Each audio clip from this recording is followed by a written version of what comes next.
Well, good morning, everyone, and welcome to today's webinar on HR and reward agendas in 2026. For those who don't know me, I'm Tim Kellett from Paydata, and thank you very much for sparing the time to join us today. And just one or two logistic things. We'll send out all the slides that you can see on the screen. We'll send them out afterwards, and we'll send a recording out as well to everyone who's registered for today. So a little bit about Paydata at the beginning. Well, we are a reward management consultancy. We work with a wide range of organisations, lots of different sectors, to help them find, attract, and motivate the right sort of people to achieve their organisational goals. We do this with a few areas of expertise. A lot of you will know us from our pay and benefits benchmarking that we do, but we also have a reward consultancy side. So we help people with reward strategy and bonus scheme design, for example, base pay scheme design. We have our own job evaluation methodology, and which helps organisations to level and grade their roles, put them into a hierarchy. We help support people with that whole process of the pay review process, help them with cleaning data, analysing data with that as well. Very common at the moment, people are looking at pay structures, so putting in pay scales or updating their pay scales based on what they're currently paying, what the external market, the benchmark data is showing. So we help people with that. For over 20 years now, we've been doing equal pay audits for organisations who want to sort of look at that side of things. And then finally, we provide a whole range of research and insights. These webinars are some of them. We also do regular industry HR workshops in different sectors as well as regular online surveys, pulse surveys on everything sort of pay and rewards related as well. So that's a sort of very quick summary of all the different things that we do as well. So I'm delighted to introduce you to Lucilla, who's a senior consulting director at People Business. And thank you very much for joining us today. Lucilla works with a whole range of different organisations, a lot of HR and people, and obviously, so therefore, is very well placed to speak about what's on people's agendas, what's keeping people busy, but also how you can get your agenda seen to and how you can develop a business case. And that's very much what we're going to talk about today in today's webinar. So I'm going to start off things, just set the scene. So from all those sorts of business insights and through our surveys, our HR workshops, I'll set the scene about what organisations tell us are their current priorities and their challenges, what they expect this year to be in terms of their challenges. We'll then come on to sort of what sort of tips are there for helping you meet those challenges, progress those challenges in terms of your agenda. And that part of that's also helping you build a business case for HR and reward, for getting the resource to be able to do that and achieve your agendas. So we're going to, I'll pass over to Lucilla for the sort of tips and the building the business case, and then at the end we'll leave some time at the end to answer your questions. There's a Q&A piece here, so you can, if you want to ask some questions, then Lucilla and myself will do our best to answer them as well. If we've got a hard stop at 11 o'clock because obviously people have Teams meetings and lots of other meetings as well. So we'll finish at 11. If we don't answer all the questions by 11 o'clock, we will note them down and we'll send out the answers along with the slides, along with the recording after today's session. So hopefully that all makes sense. I'm going to go on to that first part then of the agenda, the setting of the scene and what's keeping people busy, what are the priorities in HR at the moment. And I've been able to collect a lot of really useful information here from primarily two sources of information.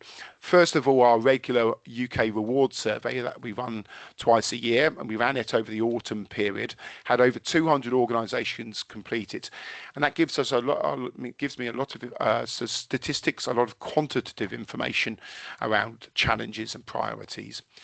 We also have the qualitative side, which is really from our, we held over 20 HR workshops over the autumn time.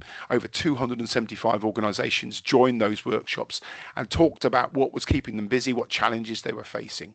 So that provides a whole wealth of qualitative information. So I'm going to talk about that as well, and bring that into things as well. So the first thing we asked organisations is, in 2026, what is going to be your single biggest challenge? And this is sort of, I guess, the sort of the most popular answers to this. So starting with recruitment and retention and skill shortages, that comes up a lot in a lot of our HR workshops as well. So that's the sort of key challenge. That, and at the moment, affordability. So managing costs, financial constraints, and that's having an impact, particularly on the pay budget and the pay review process. Pay transparency, and I'm going to come on to that. That's an increased priority as well as sort of individual sort of year-on-year sort of specific HR projects. So it could be reward strategy and HRIS implementation, so specific projects. And then we've got a range of other things there which are perhaps slightly less popular. But I'm going to focus in my next few slides on those sort of top three areas where people say that's where their biggest challenge is. So recruitment and retention is one of them, and those who attend our HR workshops will recognise this graph. We ask people in our UK awards survey every year or twice a year, whether they are experiencing recruitment and retention difficulties. And you can sort of see over 2020 that wasn't really a focus. We had other challenges obviously to deal with over in that year, but you can sort of see post 2020 and particularly in 2022, organizations really had some challenges around people recruiting people and particularly retaining people as well. You can see that sort of over 80% of organizations have problems recruiting people in that period. What you can see is that the fewer organizations are mentioning overall challenges in recent years. So we are actually seeing, despite what people said on that first graph about challenges next year, seeing fewer people saying they are finding overall recruitment and retention challenges. This is also backed up with the labour turnover information that we collect regularly as well. So you can see sort of both the overall labour turnover and the voluntary turnover figures. Voluntary is always obviously less in percentage terms. This is the median labour turnover, so people leaving organisations, and you can see again a similar sort of a dip in recruitment and labour turnover over 2022, 2021, 2020 and 2021. Then you saw that big rise over 22 and 23. There's a slight a lag on these figures, obviously, because it's looking 12 months prior. But then we've seen this sort of, again, a dip in labour turnover, which suggests an easing of retention challenges. So the overall figures are showing an easing. So why are people saying that skill shortages, recruitment and retention it's going to be a top issue this year? And actually, it's only when you start to talk to people in the HR workshops, as we do over the autumn, that people talk about actually the devil is in the detail. So go back to this graph here. It may show that labour turnover has been reducing in percentage terms, but actually there are some real hot spots in particular for particular specialist roles, for frontline roles, different parts of the country, and people finding actually if you delve into the labour turnover figures, you find retention is actually a challenge in particular areas, particular roles, particular parts of the country. The other thing also people have expressed a concern about is that overall their labour turnover may be looking good, but that's because they've got people who've been in role for many years and probably don't expect it. They don't expect them to leave, but actually what they are experiencing is difficulties retaining people in the sort of early careers, in the early years. So perhaps younger generations of people. And for some organisations, they see that could be a real challenge in the future years, in the next sort of few years, next 5 years, as their perhaps older generation are coming to the end of their careers and looking to retire. Have they got a challenge retaining people who are in the younger years?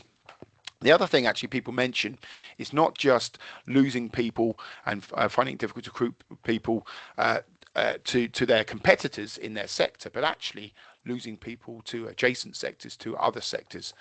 And that's obviously and so people changing careers into different sectors. So that's recruitment and retention. That was the top one. The next one was affordability, and we've seen in we obviously collect a lot of information around pay awards, and this is what's been going on with pay awards. You can see the sort of range of pay awards there. The key things to look at are the orange line there, which is the median pay award, annual pay award, and the dotted line, the mode, which is the most common pay award. And you can see, yes, there was a sort of fairly flat dip there. I mean, actually, before COVID, 2% was the most common pay award, was the median pay award for many years. Saw that great big rise, that reaching that peak of around about 5% for pay awards in 2023. But you can see that's been coming down since. That's not been sustainable for organisations. And so that's an indication that affordability is a challenge, has been a challenge in the last few years for people. So that's affordability. The other thing about affordability as well, which you can't ignore, is the sort of increase in the national living wage and the real living wage. And what you can see from this graph here is what we've done is we've tracked annual pay awards over the last 7 years, cumulatively speaking. So that's the blue bar. That's the sort of annual pay awards, how much they've gone up by. But then we've also tracked the annual increases cumulatively of the national living wage and the real living wage.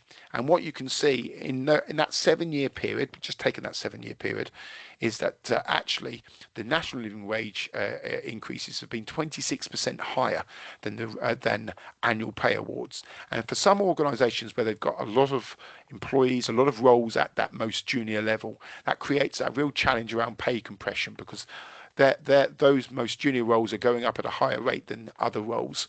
And how do you manage that? So that's again affordability, creating some challenges. And a lot of people come to us and say this is where we're having some challenges at the moment. So those are the first two. And when we talk to people, they talk about setting affordable pay budgets, around pay compression, but also around just generally rising costs. So it's not just resource costs. We work with a lot of construction companies, and they say capital, materials costs have gone up as well. So, everyone's costs have been going up, but at a higher rate. Inflation demonstrates that. So that creates that challenge around affordability. And so consequently, employers have been also perhaps restricted around the pay side of things. So therefore looking at their benefits arrangements, and then sort of saying, okay, well, let's look at our cars, particularly let's look at our health cash plans, access to GPs, virtual GPs, a lot of our focus on that. Let's look at the other parts of the package where we can perhaps help. That might help with recruitment and retention of staff if we can look at that side of things, because we can't afford to do what we'd like on the pay side. So that's affordability. The next one was pay transparency. And this is really interesting because you've got that sort of influence of the EU Pay Transparency Directive. And so obviously organisations, employers on the continent it's coming to play where they're having to be publish what their pay scales, their pay bands are, and in different countries there. Now, obviously there's organisations who operate in the EU and have UK operations as well. And for some of those, that's an influence, and that's meaning that they're looking to become more transparent in the UK. What you can see here, the largest bar, so this is from our autumn UK rewards survey, 35% of organisations said, okay, we only operate in the UK, but we do recognise, even though legislation's not in place at the moment, it's likely to come in place at some point in the future. To become more transparent with our pay in the UK, actually we're going to have to, this is not an overnight fix, we're going to have to start looking at this now. So you can sort of see 35% plan to improve their transparency. You see the next largest, 25%, already state that they're transparent, and they publish their pay scales. So that's over half of organisations are either transparent or planning to become more transparent. So I guess that backs up the first graph I showed you, which was that people are looking to become more transparent on pay. That's a key focus for this year. And then when we talk to people in the HR workshops, people mention about the EU Pay Transparency Directive driving things, but actually it is driving more moves, more of a focus on looking at job families, either introducing them for the first time or refreshing how you organise your roles into by the nature of the work into job families. Career families. We're seeing more of a focus on grading, the sort of making sure that there's a proper seniority there. So job evaluations, again, we help people with that with our own methodology, our pay grade methodology. And then lastly, I mentioned about pay structures earlier, and definitely a lot of people looking at either creating a pay structure, so pay ranges, or updating their pay ranges to make sure that they're reflective, make sure that there's more consistency around their pay. And that then, if they're more consistent around their pay, that gives them more organisations more confidence to become more transparent on pay. I mentioned the EU Pay Transparency Directive, but also a lot of organisations are looking, they're looking at strategic reviews. Sometimes it's IT digital transformation of their organisation. Others are looking at a restructure of their organisation as well. So this all sort of plays into actually, if you're doing that sort of restructure, that organisational review, that can then help with the sort of journey of becoming more pay transparent. So that was the sort of the top three. I thought it would also be useful to mention some of the other key themes as well. So you've got HR benefit systems. So a lot of people looking at a new HRIS. Short-term pain for long-term gain. Hopefully, performance management, particularly around line management capability. Are line managers managing performance appropriately? I think some organisations saying that they're seeing an increase in employee relations issues as well. Sometimes impacted by organisation restructures. This whole thing around hybrid working, returning to the office, that for some organisations, that's still a key theme and a key issue they're having to deal with, and they have to deal with this year. But also what this means for pay as well, because some organisations have branched out in terms of where they pay, where they recruit people from in this country, and therefore, how does that work in terms of sort of equity and fairness if you've got people working in different parts of the country and you're paying them differently to do essentially the same job. So that's an issue for people as well. So hopefully that's helpful for setting the scene. Now I'm going to come on to progressing, the HR and rewards agenda. And just before I pass over to Lucilla for this, I just wanted to sort of talk about, again, in a way, setting the scene. We asked organisations this month, actually, we did a short pulse survey. Over 100 organisations have completed this. And we said, what areas, what takes up the most time in HR, and where do you find a struggle to find the right sort of resource? And you can sort of say in terms of taking up significant time, the annual pay award cycle, actually employee relations issues that can sap a lot of time and effort as well, managing performance, and these sorts of special projects as well, HR systems implementations. And that in particular is where people struggle to find the resource. So they're looking at externally for special projects. Again, people come to us to talk about reward consulting projects as well. That data management, cleaning data, again, that seems to be being a bit more popular with people. People again finding it a struggle to find the time and resources for those as well. So you can sort of see the areas there where organisations are struggling for time. So that's enough of me talking for the time being. I'm going to now pass you over to Lucilla if I can. I'm just going to excuse me. I'm just trying to find. I just need to find you, Lucilla, and then Lucilla can take us through from her experiences as well. So here we go, Lucilla. There we go. So over to you now. Thanks very much. Great, thank you, Tim. So just a little bit about myself. I've been working for People Business. We're a team of 17, and we do a lot of support for HR teams, predominantly looking at where there is these areas of overwhelm and where we can possibly help, particularly especially in the areas of employee relations. As we know, they can be very energy sapping and time consuming. So often we do have opportunities to work with large organizations who maybe want to outsource grievances and give it so that to ensure the objectivity as well as just being able to just outsource that so that it doesn't take up so much of your time.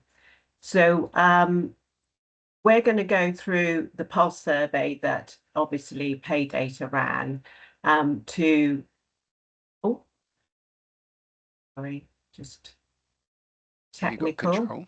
control? Hopefully I've got control.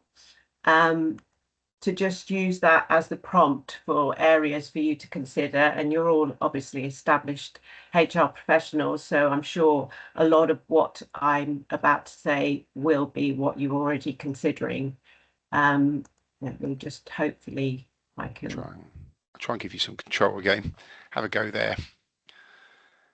Let's try. Is it working? Oh, it doesn't seem to be working, does it, at the moment? I think I've just sent you a request. That's try it. that. Right. Great. I love worked okay in the test, didn't it? Technical detail. Right. It's still not working. No.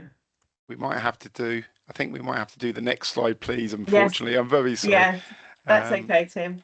Right. Yeah, if you could do the next slide. So as I said, we've used the pulse survey to just set the priorities. So obviously pay award implementation, we know that employee relations and especially grievances have come up, performance management.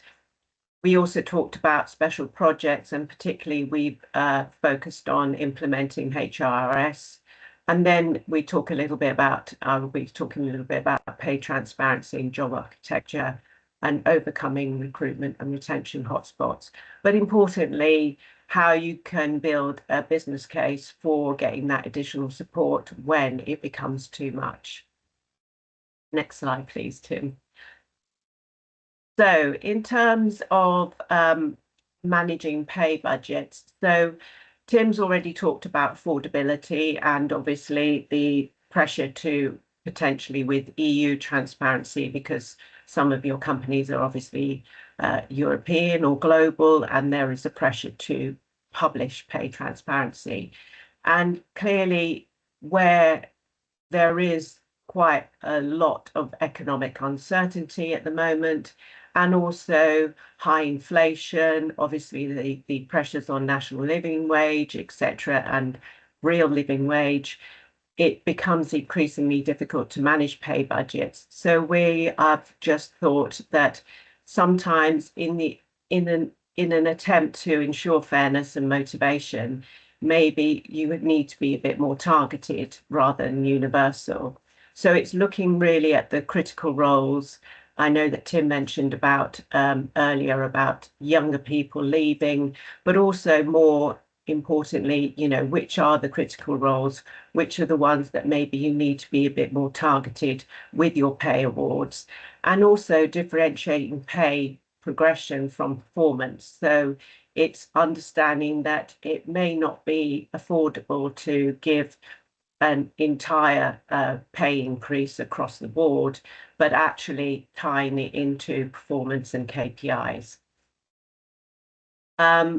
There's also, as Tim mentioned, the use of alternative rewards. So where pay is not affordable or you can't consider it, using maybe one-off payments or recognition awards, sort of one-off payments can be a great way of addressing that and keeping people motivated without having to necessarily afford to do the entire sort of pay rises across the board. Importantly, communication. I mean, we as HR professionals, we have quite an ever-expanding role. So from everything from, being strategic partners to, combining our sort of knowledge of legal expertise, business insight, but also importantly, communication. So, where maybe we can't afford, pay increases. It's about having transparent communication, being able to explain that. And I think that you can't be underestimated in terms of giving the opportunity for employees to understand the business, because they're also invested in the business. So it's important to have that communication. But obviously there are compliance issues. So, if you have got the national living wage coming up, you need to make sure that you are complying with that. So it's really about prioritizing and ensuring there is the governance, that you are complying with whatever is legally mandated, but also ensuring that there is fairness, and that if you do target particular roles, that you do that discreetly and that you maintain the motivation and retention of the people.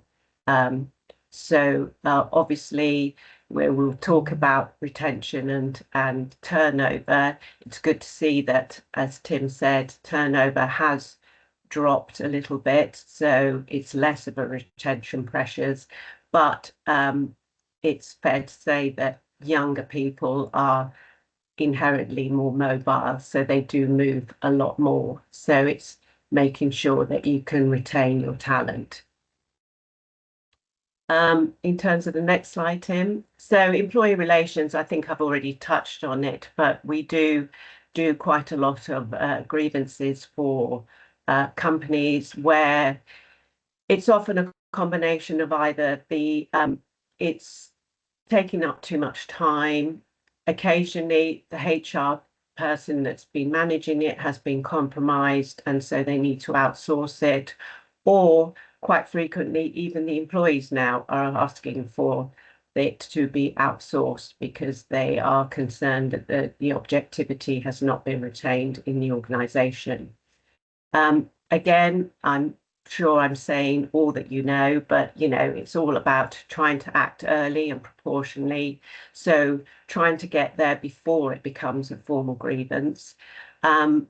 What we're seeing more of for our clients is introducing into even grievance policies the option of mediation and facilitated conversations. So getting into that before it becomes a formal grievance. So, it's not something that is as common in policies, but I think that there is definitely a steer towards introducing those more often.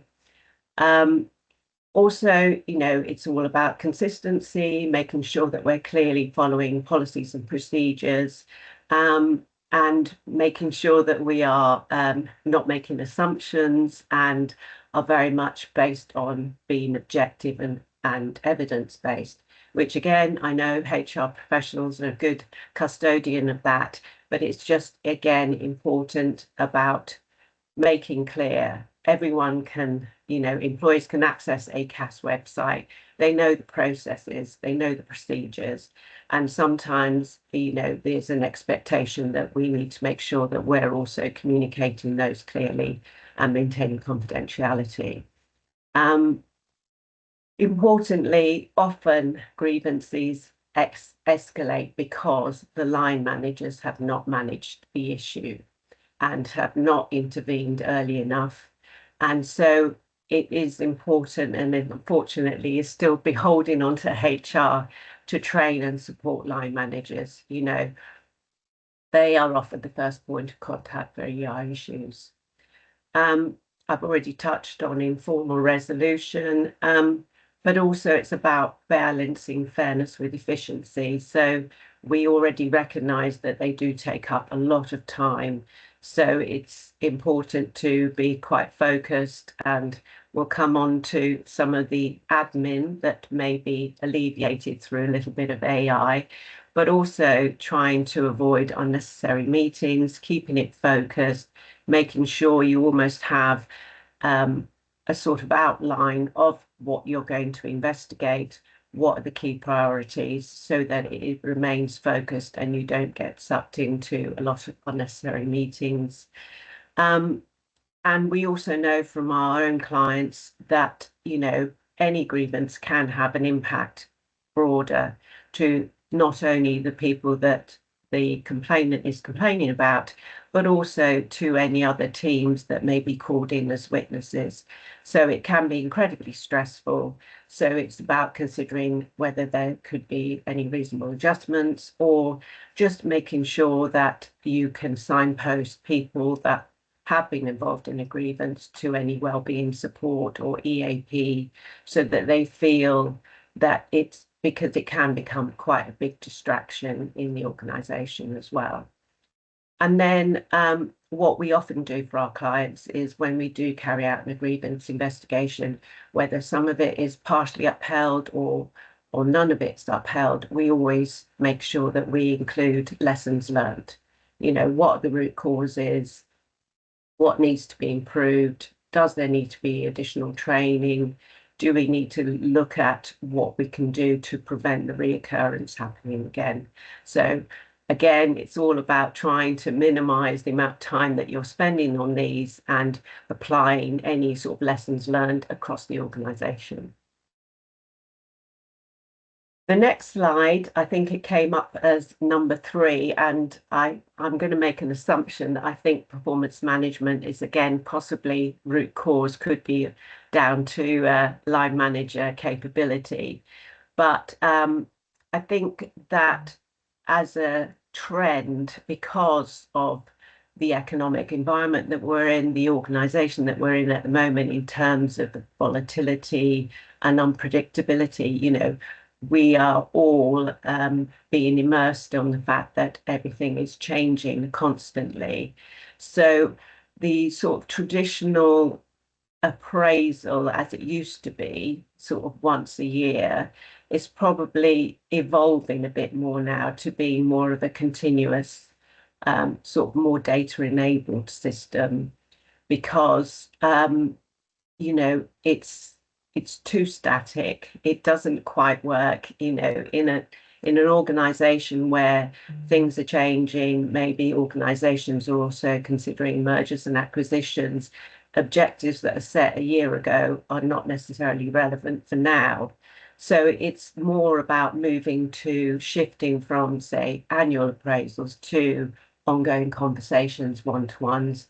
Again, I'm sure as HR professionals, you've all had quite a few conversations with management about how we need to evolve our performance conversations to being more about one-to-ones, taking a pulse of what's happening, reviewing maybe objectives so that they're more in line with what's happening now, and also becoming line managers, particularly becoming better at providing real-time coaching conversations, more time spent on development and well-being, and also very much about where is their career heading, you know, where are they? Because certainly with younger people, they are very much expecting that they want to have some kind of career development plan when they join, that is very much an important value for them when they join a company. So it's about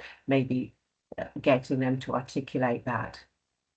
I've already touched on this, but in terms of goals and business volatility, given the environment, you know, it needs to be more on a quarterly basis, looking at those goals rather than, you know, the once a year, and just trying to make sure that they still align with where the business is going. So making sure they align with business goals and the shifting business strategy, rather than trying to work with objectives that are now irrelevant because they just don't work in isolation.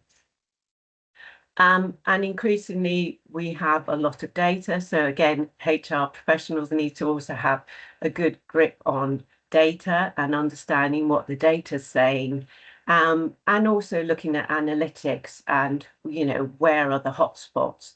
Is there any particular areas, even certain departments, where there's maybe a risk of burnout or attrition, and making sure that those objectives support that.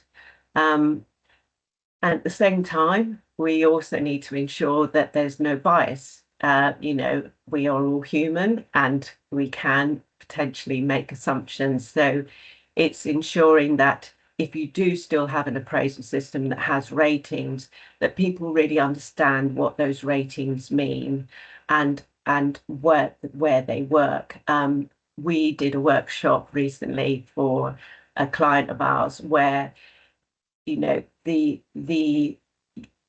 managers were quite young, but they also had a very simple understanding of a rating, and they thought, well, if it's not a 1, I'm not happy, and it was a 1 to 4, and it was almost like they couldn't see beyond the scoring before they could just actually think about it. They were just obsessed with making sure that they got the top marks. So it's about ensuring that there is that sort of explanation and training around how ratings are put together so that people have a better understanding of what that means.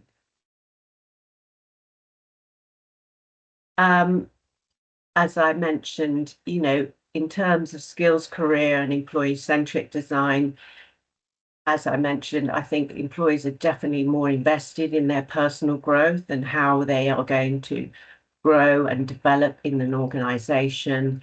They want to make sure that they are also inputting into how their performance is assessed.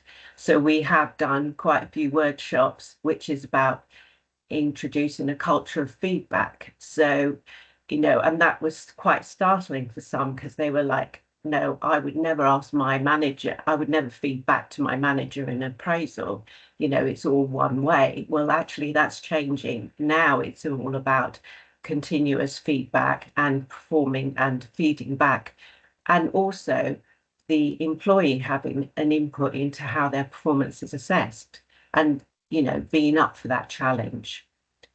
And then finally, I talked about how, hybrid working, well-being, all of that is also something that needs to be factored in when you're assessing people's performance, because it's less about presence in the traditional way of being office present and more about moving to more informal but more intentional structured check-ins and making sure you make the time for those check-ins, particularly the managers with their staff, so that there is you have a sense check of what's happening. So it's no longer a nice to have. It's important that you emphasize empathy and as I mentioned, managers are seen as coaches, so they are coaching performance rather than dictating.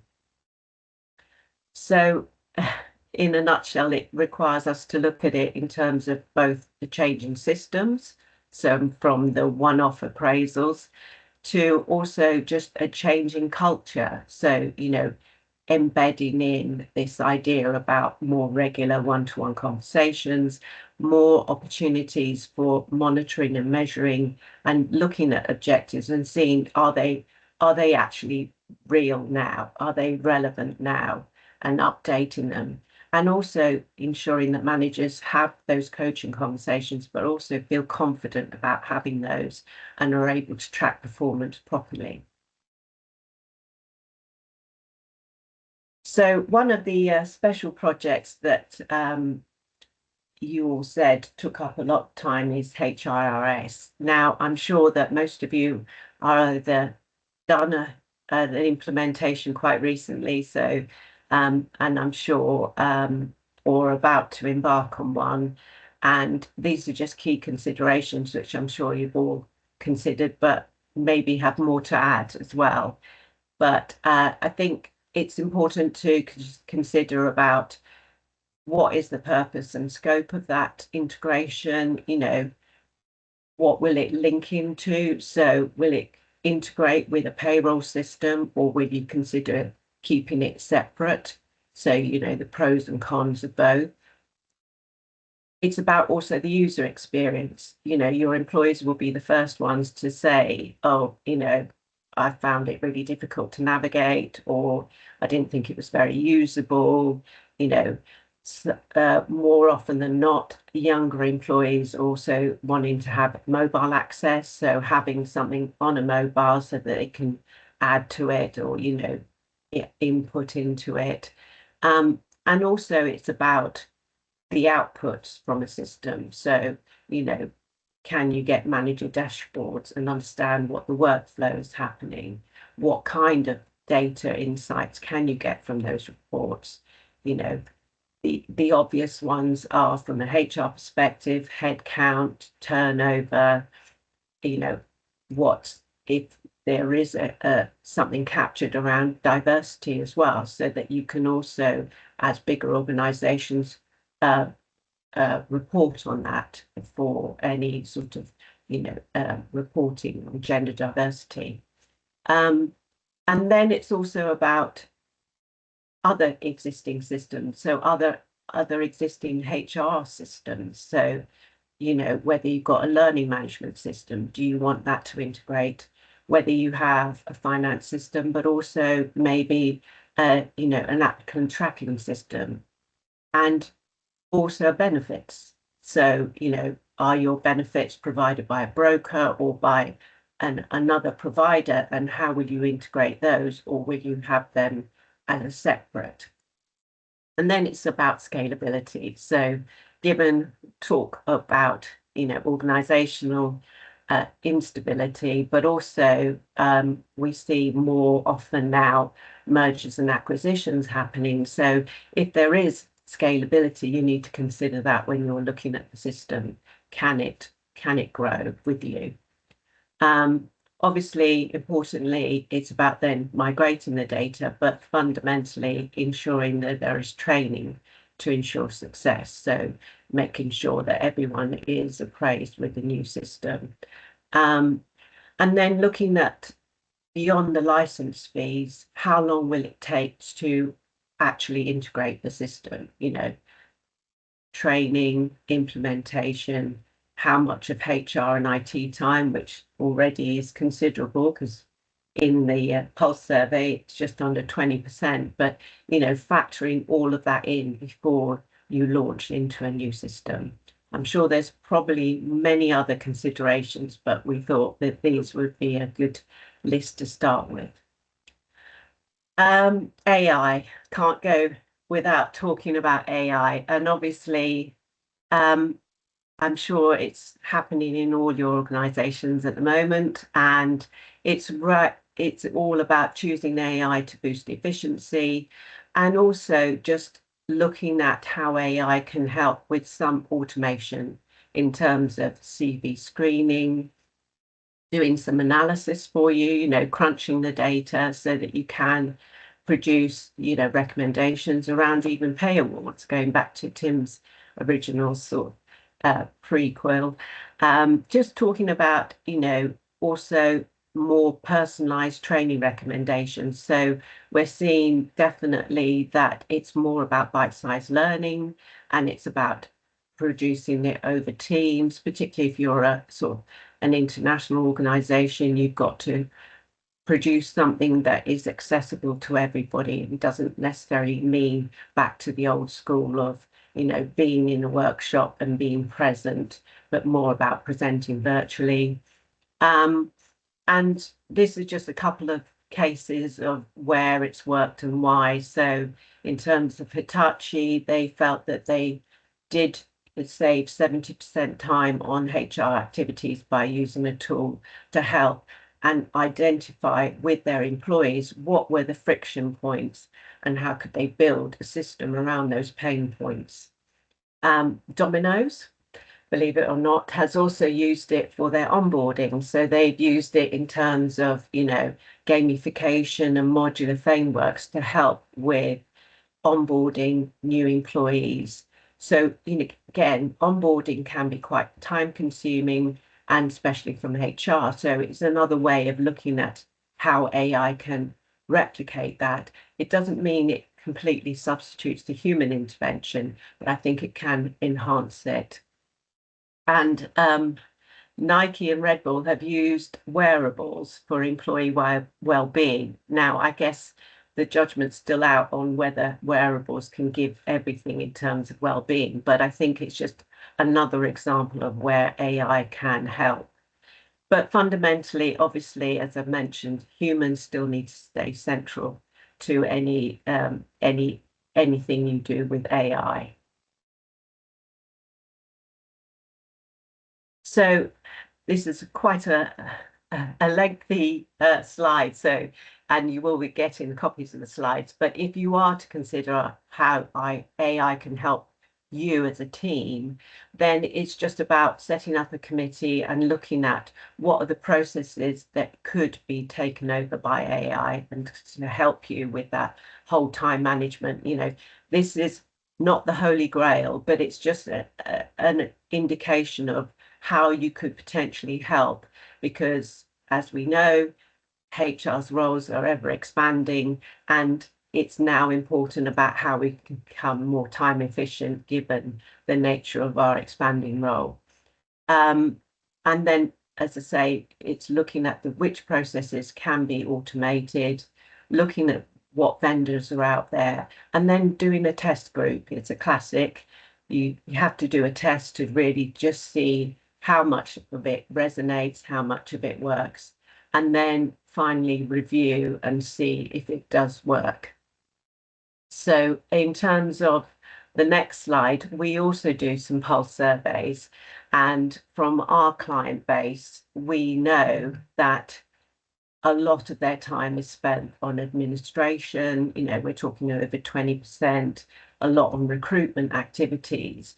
But really, the desire is to become more strategic. So it's moving from this, the left-hand corner, to something where there is, once AI creates those efficiencies, more of your time can be spent on strategic planning, employee experience, and supporting managers and coaching them to be better managers. So I've kind of touched on this already. So, how can it support business strategy? It's a real challenge now because it is, there are some roles that are being eroded. So it's taking a sensible approach to where is it impacting the workforce and what skills do we need employees to upskilling, even if it is the upskilling of the use of AI and how they can also help their role. But in where roles are changing, which ones and how can AI also help with that? So it needn't be a threat to their roles. It's more about re-evaluating the workforce and just considering also, how HR plays a central role in managing that crossover between work, people, and identity, and making sure that performance stays at the center, but importantly, people are at the center of it. Just a couple more slides because I'm conscious that it's becoming a monologue. But just in terms of facilitating pay transparency, I think Tim has covered most of it anyway. But again, you're very familiar with this, but transparency doesn't mean publishing everyone's pay, but it does mean that people understand how pay works and how grades work, how pay ranges or bands are put together. So there's a lot of, transparency around that without giving away everybody's salaries. But it's also how job architecture can facilitate that, because then people are very clear about which roles sit at which levels, what differentiates one level from the other.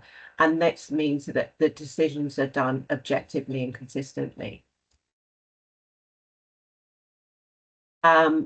It's also about supporting fairness and, building trust. So, even in where affordability might be a challenge in terms of pay rises, people know where they sit, they understand the bandings, but also they're able to accept pay outcomes and understand where their role is graded.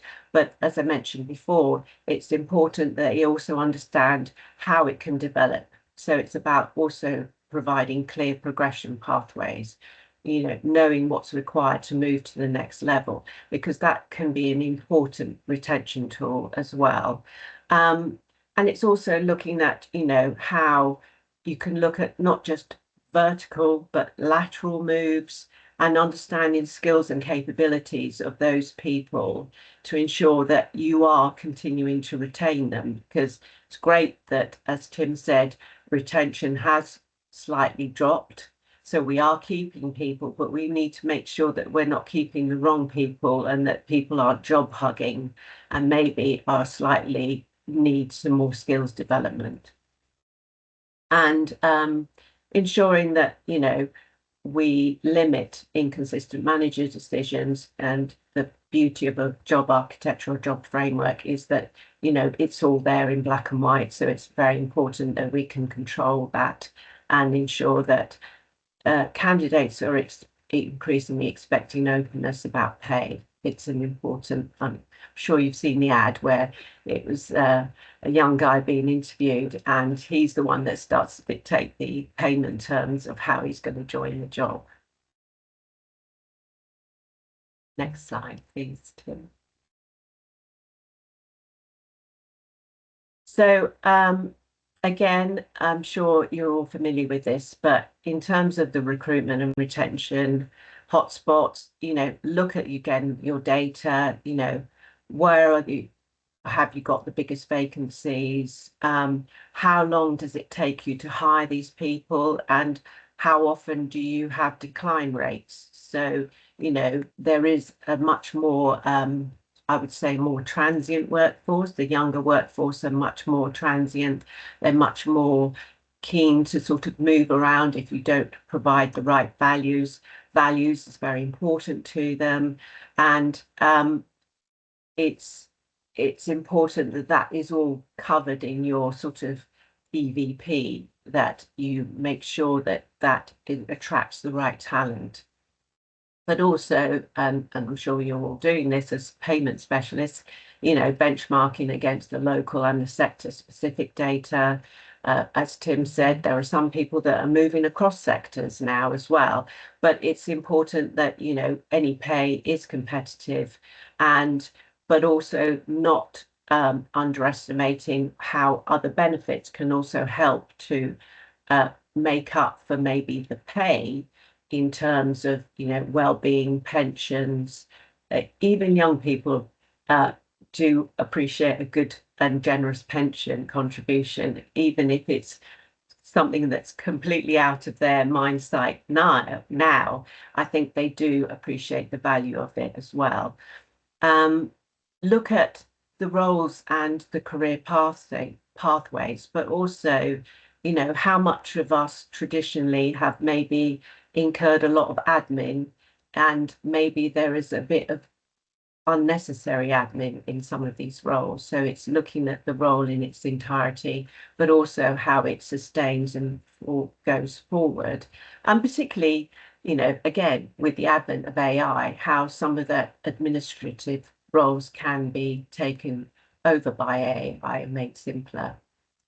And then it's about offering flexibility. We know that this has come about obviously post-COVID, but equally more about, giving some kind of flexibility, whether it's around predictable shift patterns or part-time options. So it's not just about the move to going back to the office, because as Tim alluded to, there has been some resistance. If you can justify as an employee that you have been performing well by working remotely, it's quite difficult to support this collaboration if you could say, well, my performance has been great to date when I've been working remotely, so why should I? So that's been a challenge for some of our clients as well, because then inevitably you have to consider what their circumstances are, and there can be some dangerous areas around diversity and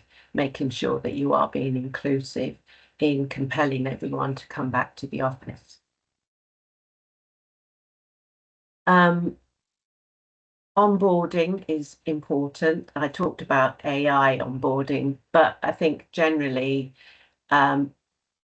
it's historically been maybe something that's been overlooked, and it's really important that they have a solid onboarding experience, but also have regular check-ins. So given the employment rights bill that's coming down the line, we now know it's not going to be a day one right. It will be 6 months, but I think that still puts quite a lot of pressure on managers to make sure that if it does happen, that the 6 months, you are monitoring and managing performance immediately that somebody joins, and assign buddies or mentors, but make sure that managers are having regular check-ins rather than sort of abandoning the new recruits. It's also about looking at developing skills rather than buying them. So you're looking at different ways of developing those skills, and the use of apprenticeships, as again, the government has put more money behind that, but also upskilling and reskilling programs, rather than always thinking that the solution is to bring in somebody, outsource someone, or give it to somebody externally. Also, broadening the talent pool. So looking at return to workers, looking at students, graduates, older workers that maybe want to stay in employment. They've got a lot of experience, but it's making sure they've got the right skills to work for now. And one that's always on all our lists is improving line manager capability. So, it's an expense, but I think it's a worthwhile expense in terms of making sure that, you're investing in them, but also that they are knowing how to give regular feedback, how to recognize, how to manage hybrid teams. All of this has come at us after COVID. So it's quite a big change in the way that we historically manage. So it's about understanding how to do that, and also making sure there is psychological safety, that you're handling well-being and absences sensitively, and you know what to do. A manager knows what to do with those things. And strengthening your employer brand. So when you are recruiting, what does it really feel like to work for you? Being honest about the challenges and the support. And if you're looking at sort of entry level, partnering with local colleges, universities and communities, I think there's definitely more of a pressure to be more ESG and work more with communities, etc. So that's important. And where there are areas where maybe there are recruitment challenges, having more targeted interventions. So looking at which are the at-risk groups. So again, we talk a lot about exit interviews, but how many of you do stay interviews to understand who are the groups that are at risk of leaving? Next slide. I was going to say, sorry, Lucilla, I think we're running out of time here. Yes, yes. Yes, I just realised the time. So very quickly, I think from our own research, as I say, we've got where HR professionals really enjoy it is like in making a positive impact and the diverse and dynamic nature of the work. The challenge is the volume of work, and we're all conscious of that.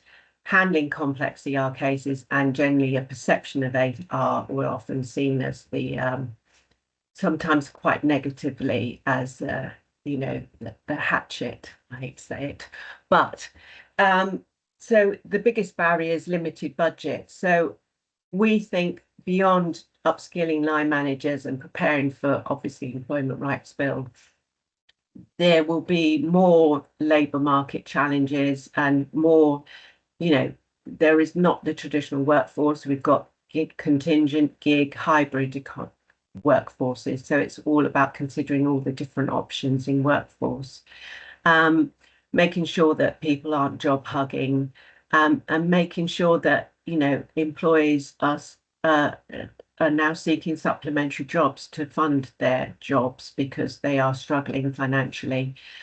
So career development is an important factor in terms of retention.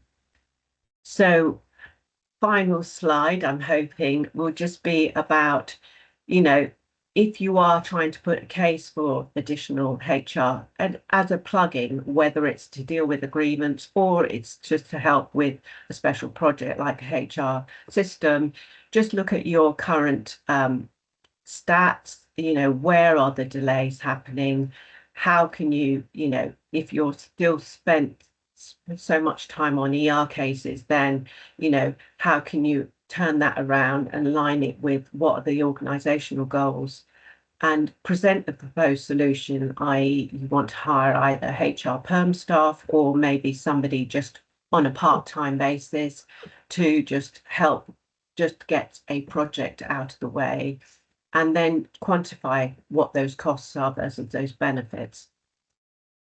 And then finally, we look at, what are the non-financial benefits? So in terms of improved employee experience, if you're spending less time on ER cases and then you're improving your time to hire, then obviously that outweighs the time. And just looking at, what are the KPIs, the success metrics, to ensure that you are reducing the time spent on things that can be quite intensive and quite administrative to something where you're working on better recruitment and talent opportunities. And then I finally just summarized a sort of implementation plan. So I'm aware that I have run over time, so I will hand back to Tim, and I hope that some of these considerations have been helpful. No, that's really, really fascinating, Lucilla, and thank you so much for sort of outlining that. Don't worry too much. I mean, obviously, the session's recorded, so I'm sure people can, if they've had to duck off, they can come back and get those end nuggets as well. I'm conscious about time, so I think what I'll ask is if you email me at timk@paydata.co.uk. If you've got any questions, I will please email me, and then what I'll do is myself and Lucilla will look at your questions, and then we'll come back to you with some answers as well, and we'll send those out to everyone else. So if you could later on today do that, then that would be great. And then just a couple of other things before we finish. First of all, just to advertise next week's webinar, where I'll be talking about pay awards and pay expectations, everything are pay related, the latest information about what's going on. You can take part in the survey. So when we send out the slides, there's a link there to the Pulse survey, and you can also register for this session as well. So that's next week. I think that'll be very useful. Lastly, we talked about restructuring when resourcing. So a slight advert about something, but we constantly asked this question about what is the headcount in other HR departments for comparable companies and comparable organizations? So a lot of people looking at this sort of spans of control and their resourcing models. So we are running we'll be setting up and running a resource benchmarking survey to help inform those sorts of discussions. So it'll the report, when we produce it in the next month or two, will provide help you sort of compare, what the sort of, based on your size of organization, what's the sort of spans of control, what's the sort of resource numbers in terms of different functions and departments, different disciplines. So it'll help you sort of say, okay, have we got the mix right? Have we got the right sort of levels there? So what I was to say is look out for further information. We'll be sending out some details about that shortly. So anyway, that's the last of the advert. Just as I said, just sort of say thank you very much for joining us today. I really hope you found that useful. I certainly did. Lucilla, thank you so much for your time on that. Any questions? Well, you've got myself and Lucilla's details. You can contact Lucilla directly if you want as well. And we hope to see you again sometime soon. So thank you very much. Thank you, Lucilla, and take care, everyone. Thank you. Bye-bye Nice now. to meet you all. And good luck with your 2026 agendas, everyone. Bye-bye now then.